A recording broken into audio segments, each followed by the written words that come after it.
Hello students, बेटा आज का हमारा जो टॉपिक है वो है मेटलर्जी। ठीक है, अब ये मेटलर्जी वर्ड अगर हमने देखा अच्छे से तो वहाँ पे आपको एक मेटल से इंक्लूडेशंस दिखेगा। ठीक है, तो मेटलर्जी का ये मतलब जो होता है, एक्चुअली जो मेटल्स होते हैं वो आपको जब ऑब्टेंड होते हैं वो इम्प्योर फॉर्म में होते हैं। ठीक है, मतलब जो आपको मिलते हैं वो ओर्स के फॉर्म में, मतलब मिनरल्स होते हैं, मिनरल से ओर मिलते हैं, वहाँ से मेटलर्जी, फिर ये प्रोसेस आपकी होती चलती है। ठीक है, वहाँ पे सब गैंग्यूज भी होती है, इट मीन्स दैट इम्प्योरिटीज भी वहाँ पे क्या होती है, प्रेजेंट होती है। ठीक है, तो वो जो प्रोसेस होती है मतलब प्योर मेटल ऑब्टेन करने की, वो प्रोसेस को बोलते हैं हम मेटलर्जी। ठीक है, तो ये मेटलर्जी के अंदर में अगर हम सबसे पहले देखें तो हमें क्या मिलेगा बेटा, मेटल।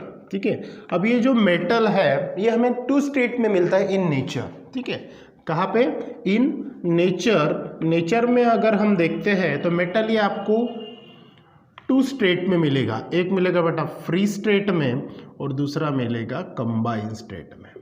ठीक है, फ्री स्टेट में मतलब जो इजीली आपको क्या होगा, ऑब्टेंड होगा। ठीक है, और दूसरा जो होता है कंबाइन स्टेट में, तो वो बड़ा ही कॉम्प्लिकेटेड होता है। कंबाइन स्टेट में अगर हम देखें तो अलग अलग फॉर्म में आपको मिलता है। जैसे कि अगर पहला देखें वो होता है बेटा ऑक्साइड्स के फॉर्म में, मतलब ये मिक्सिंग होगा, इसके अंदर से हमें क्या करना होगा, मेटल्स को एक्सट्रैक्ट करना होगा, बाहर निकालना होगा, सेपरेट करना होगा।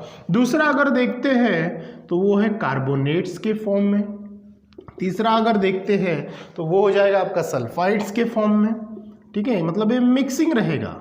ठीक है, मतलब मिक्सिंग जिसको बोलते हैं। और चौथा अगर देखें तो वो होगा आपका नाइट्रेट्स के फॉर्म में, किसके अंदर में मिक्सिंग रहेगा, या एज अ कंपाउंड जो कंबाइन स्टेट में रहेगा।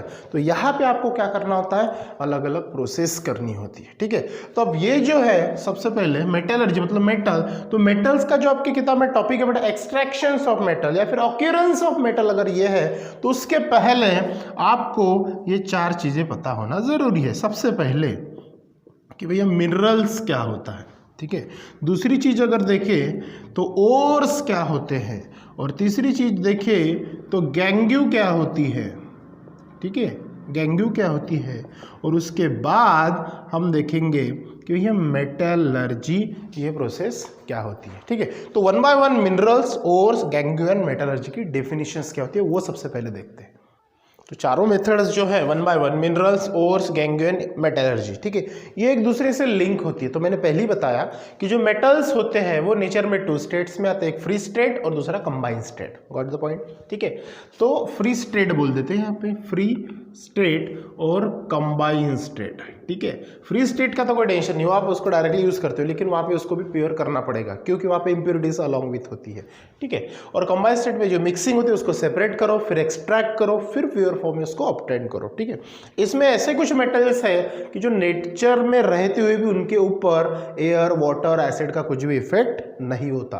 फॉर एग्जाम्पल जैसे कि हम उसका ऑर्नामेंट के तहत यूज करते हैं, जैसे कि एग्जाम्पल में गोल्ड है, सिल्वर है, प्लेटिनम है, ये नॉन रिएक्टिव मेटल्स है, मतलब उनके ऊपर एक्सटर्नल फैक्टर्स का यूज नहीं होता। ठीक है बेटा, तो मिनरल्स क्या होते हैं सबसे पहले पर वो देखते हैं। डेफिनेशंस में आप देखो कि द एलिमेंट्स और कंपाउंड विच ऑकर्स नेचुरली। ठीक है, ऐसे कुछ सब्सटेंसेस, ऐसे कुछ कंपाउंड्स, ऐसे कुछ एलिमेंट्स जो अर्थ सरफेस के ऊपर नेचुरली ऑक्यूरिंग है।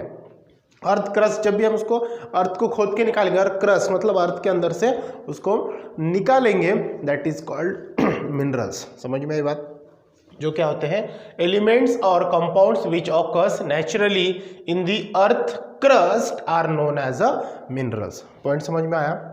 ठीक, देन दूसरी चीज है बेटा ओर्स। ठीक है, तो ओर्स में क्या होता है, तो वो ओर्स जो होते हैं वो मिनरल से ही रिलेटेड है।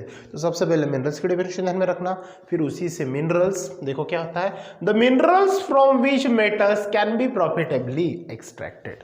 जो मिनरल्स आपको मिले उन्हीं का सहारा लेके आपने अपने लाइफ का एक सब्सटेंस बनाया। इट मीन्स दैट ऐसी कोई चीज बनाई जो आपको प्रॉफिटेबली, उससे आपको प्रॉफिट होता है। फॉर एग्जाम्पल लाइटली अगर हम देते हैं तो प्लास्टिक मान के चलो, होता नहीं है, ये सिंथेटिक है, तो प्लास्टिक मान के चलो नेचर से ऑब्टेंड हुआ है, गॉट इट, और उसकी चेयर बनाई, टेबल बनाया, जो कुछ भी जो आपको प्रॉफिट दे रहा है, आपको कन्वेंशियल प्रोवाइड कर रहा है, आपकी लाइफ सस्टेन बना रहा है, तो ऐसे डिवाइस को हम क्या बोलेंगे, ओर्स बोल सकते हैं, जो मेटल से रिलेटेड होगा। Plastic is not a metal, that is included in non metal. बस समझने के लिए मैंने आपको ये बात बताई। जैसे आयरन ले लो, आयरन तो नेचुरली ऑकरिंग होता है, ठीक है ना, या फिर कोई और मेटल ले लो, तो जिसका सहारा लेके हम लोगों ने क्या किया, अपने लाइफ में कुछ चीजें बनाई जो आपके लाइफ को प्रॉफिट देती है या फिर उसको सस्टेनेबल बनाती है। तो ऐसे डिवाइस को हम बोलते हैं बेटा, ऐसे मेटल्स को बोलते हैं ओर्स, ठीक है।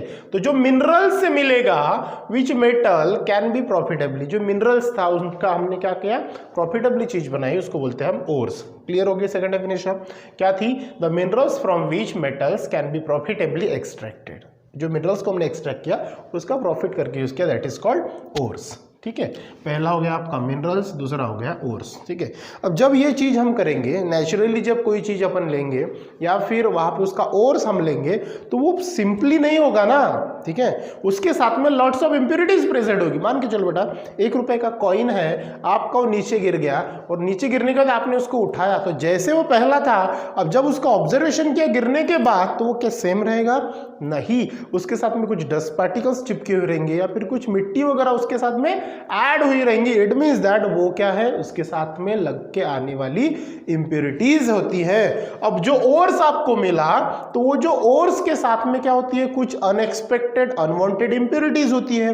तो वो इंप्योरिटीज क्या होती है, देखिए क्या होता है, दो जो गैंग्यू के अंदर में आपको क्या पढ़ना है, द अनवांटेड इंप्योरिटीज, जो अनवांटेड है, जो आपको पता भी नहीं थी, एक्सपेक्ट भी नहीं था कि वहां पे इंप्योरिटीज होगी, लेकिन वो इंप्योरिटीज होती है। द इंप्योरिटीज अनवांटेड ऑफ किसकी किसकी हो सकती है, सैंड हो सकता है, सॉइल हो सकता है, या फिर रॉकी सब्सटेंस होता है, जो नेचुरली ऑकरिंग हो रहा है ना। तो नेचुरल में आपको क्या मिलेगा, सैंड हो सकता है, सॉइल हो सकता है, रॉकी सब्सटेंसेस भी हो सकते हैं प्रेजेंट इन द ओर, लेकिन किसके साथ में, ओर्स के साथ में, क्योंकि अपन ने क्या किया, मिनरल्स जो मिले उसका सहारा लेके जो ओर्स आपको मिला, तो वो अपने प्रॉफिट का बनाया ना, तो जब उसकी चीज प्रॉफिटली बनाई तो उसके साथ में क्या आएगी, कुछ इंप्योरिटीज भी आना है। Got the point. तो वो इंप्योरिटीज को बोलते हैं बेटा गैंग्यू। क्या बोलते हैं, गैंग्यू, मतलब impurities along with ores is called gangue, ऐसा भी आप उसको बोल सकते हो। लेकिन डेफिनेशन में क्या लिखोगे, the unwanted impurities of sand, soil, rocky substance etcetera present in the ore, किसके अंदर में प्रेजेंट रहेंगी, ओर के अंदर में प्रेजेंट रहेगी। मतलब आप ऐसा बोल सकते हो, मिनरल जो होता है फ्री स्टेट में चाहे कंबाइंड स्टेट में तो इंप्योर रहेगा ही रहेगा। मिनरल से हमने ओर बनाए, वो भी प्योर है क्या, नहीं, वो भी इंप्योर है। क्यों, क्योंकि उसके साथ में अनवांटेड इंप्योरिटीज प्रेजेंट है, दैट इज गैंग्यू, वो भी इंप्योर है। और मतलब हमें क्या करना पड़ेगा, जो मिनरल्स है या फिर ओर्स है, ये दोनों अगर मिलते तो इंप्योर है, तो उसको क्या करना पड़ेगा बेटा, प्योर करना पड़ेगा। मतलब आगे चल के बहुत सारी प्रोसेस करनी है ताकि जो मेटल आपको ऑब्टेन हो वो प्योर मेटल ऑब्टेन हो। Got it now. तो जो नेक्स्ट टॉपिक जो आपका मेटलर्जी, वही आपका हेडिंग भी है कि मेटलर्जी के अंदर में हम क्या करते हैं, तो सिंपल सी बात है, एक्सट्रैक्शन ऑफ मेटल्स करते हैं, चाहे वो फ्री स्टेट में रहे चाहे फिर मतलब कंबाइंड स्टेट में रहे, मतलब जो भी सब्सटेंस के साथ में हो वहां से हमें प्योर मेटल चाहिए, ठीक है। तो मेटलर्जी का मतलब क्या होगा, द एक्सट्रैक्शन ऑफ मेटल्स, एक मेटल्स को अलग करना, किससे, फ्रॉम देयर ओर्स, ओर से, एंड देन रिफाइनिंग देम, ओर से हमने क्या किया, मेटल्स लिया, मतलब मिनरल से प्रॉफिटेबली बना, दैट इज कॉल्ड ओर्स। अब ओर्स के अंदर में जो आपका मेटल था उसके साथ में अनवांटेड इंप्योरिटीज थी। अब वो अनवांटेड इंप्योरिटीज को क्या करना है, रिमूव करना है ना, इट मींस दैट आपको प्योर मेटल मिलेगा। तो मेटलर्जी प्रोसेस वही बोलती है कि the extraction of metals from their ores and then refining, extract करो बाद में फिर से उसको रिफाइन करो। क्यों, क्योंकि ओर्स के अंदर में उसके साथ मेटल के साथ में इंप्योरिटीज हो सकती है और होती है, and from use is known as metallurgy. पहले लो, फिर उसको प्योर करो, मतलब एक्सट्रैक्ट करो, फिर रिफाइन करो, बाद में उसका क्या करो, यूज करो। समझ में आई बात। तो ये हो गया बेटा आपकी मेटलर्जी। फर्स्ट टाइम फिर से उसको अपन रिपीट कर देते हैं, what is the definition of metallurgy, the extractions of metals from their ores and then refining them for use is known as a metallurgy. ठीक है, अब ये जो मेटलर्जी प्रोसेस होती है, ठीक है, ये जो डिपेंड्स होती है बेटा कॉन्सेंट्रेशन ऑफ ओर्स के ऊपर। किसके ऊपर डिपेंड्स होती है, कॉन्सेंट्रेशन ऑफ ओर्स। ठीक है, अब ये जो कॉन्सेंट्रेशन ऑफ ओर्स होता है ये एक्चुअली होता क्या है, ठीक है, तो एक प्रकार की ये क्या है, प्रोसेस है, एक प्रकार की क्या है, प्रोसेस। ठीक है, तो ये क्या करती है, द प्रोसेस ऑफ, सिंपल सी बात ध्यान में रखना, सेपरेटिंग किसे सेपरेटिंग करेगी, इम्प्योरिटीज को, और इम्प्योरिटीज को हम लोगों ने क्या बोला है, गैंग्यू। ये देखो इम्प्योरिटीज क्या बोला है, गैंग्यू, ठीक है। फ्रॉम किससे सेपरेट करती है, फ्रॉम दी, इसके ऊपर वाला कौन, ओर्स, फ्रॉम दी ओर्स। समझ में ये बात बिल्कुल इजी है। क्या बोला, द प्रोसेस ऑफ सेपरेटिंग, क्या करना है, इम्प्योरिटीज को सेपरेट करना है। क्यों, क्योंकि एक्सट्रैक्शन ऑफ मेटल करना है, मेटल को सेपरेट करना है। क्यों, क्योंकि मेटल के साथ में इम्प्योरिटीज है। वो प्रोसेस को हम, ओर्स के साथ में इम्प्योरिटीज थी, बराबर है, वो प्रोसेस को हम बोलते हैं गैंग्यू, जो इम्प्योरिटीज को सेपरेट करती है। उसी प्रोसेस को हम क्या बोलेंगे, कॉन्सेंट्रेशन ऑफ ओर्स। तो उसके अंदर में क्या करना है, the process of separating गैंग्यू from the ores is called, क्या बोलेंगे, is called concentration of ores, ठीक है। उसे क्या बोलेंगे बेटा, concentration ऑफ ओर्स। ये प्रोसेस ध्यान में रखना, ठीक है। इसके अंदर में क्या होता है, बहुत सारी आपको अलग अलग मेथड्स पढ़नी है, ठीक है। जैसे हाइड्रोट्रोपिक मेथड्स है, ग्रेविटेशनल मतलब ग्रेविट्रोपिक मेथड्स है ना, लीचिंग मेथड है, फ्लोटेशंस मेथड है।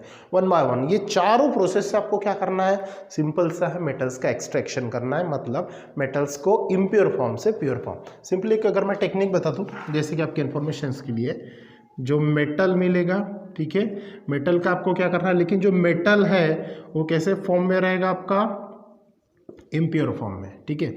ये इसके साथ में आपको क्या करनी है, कॉन्सेंट्रेशन ऑफ ओर ये प्रोसेस करनी है, तब जाके आपको क्या मिलेगा, प्योर मेटल मिलेगा, ठीक है। अभी जो कॉन्सेंट्रेशन ऑफ ओर जो आपको दिख रहा है, इसके अंदर में आपको क्या पढ़ना है, डिफरेंट मेथड्स पढ़नी है। क्या करनी है, डिफरेंस मेथड्स। इसके अंदर में 4 मेथड्स आती है। तो वो जो 4 मेथड्स है, जैसे विलफ्लेटेबल मेथड है, फ्लोटेशंस मेथड है, लीचिंग मेथड है, उसके बाद में हाइड्रोलिक सेपरेशन मेथड है, मतलब वाटर की मदद से उसको सेपरेट करना है, ठीक है। तो वन बाय वन वो मेथड्स हम देखेंगे।